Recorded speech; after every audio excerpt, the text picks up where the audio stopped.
Hallo und willkommen zu meinem neuen Video.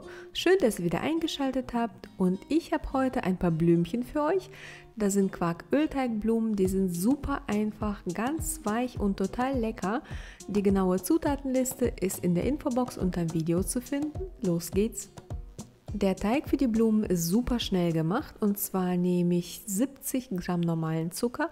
Ihr könnt etwas mehr Zucker nehmen, weil die Blumen nicht zu süß sind. Und dann noch eine Prise Salz, ein halbes Päckchen Vanillezucker, also 4 Gramm, ein Ei, 250 Gramm Quark. Mein Quark hat einen Fettanteil von 40%, dann noch 40 Milliliter Milch und 40 Milliliter Öl. Ich habe das Sonnenblumenöl genommen. Jetzt kommen noch das Mehl und das Backpulver dazu. Und zwar habe ich in meinem Messbecher 300 Gramm Mehl und 12 Gramm Backpulver. Insgesamt habe ich 370 Gramm Mehl verbraucht, aber die 70 Gramm Mehl habe ich später beim Kneten nach und nach dazugegeben. Der Teig muss weich sein, er darf aber nicht kleben und auf gar keinen Fall zu fest sein. Probiert es einfach aus, denn jedes Mehl ist anders und die Menge des Mehls hängt auch vom Quark ab, je nachdem wie feucht er ist und welche Fettstufe er hat. Dann lasse ich meinen Teig erst 20 Minuten ruhen, teile ihn dann in 20 Teile und jedes Teigstück habe ich auch tatsächlich abgewogen, damit die Blumen alle gleich sind. Jedes Teigstück forme ich dann zu einer Kugel. Die Teigkugel rolle ich dann aus. Der Teig sollte ungefähr 7 mm dick sein. Und dann forme ich diesen Fladen zu einer Blume.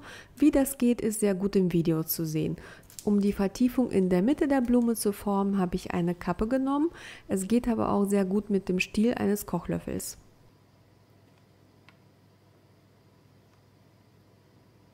Und jetzt werden die Blumen noch gefüllt und für die Füllung habe ich 50 Gramm Erdbeermarmelade genommen und habe noch einen Teelöffel Speisestärke unter die Marmelade gemischt, damit die nicht beim Backen verläuft.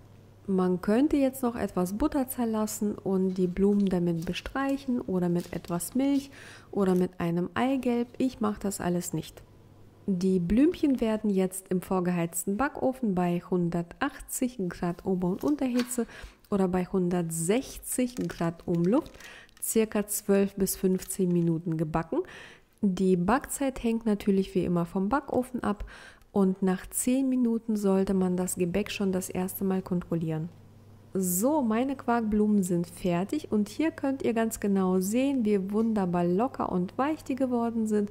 Ich werde sie jetzt noch mit etwas Puderzucker bestäuben. Man könnte sie noch warm in Zucker wälzen oder mit etwas zerlassener Butter bestreichen und dann mit Zucker bestreuen.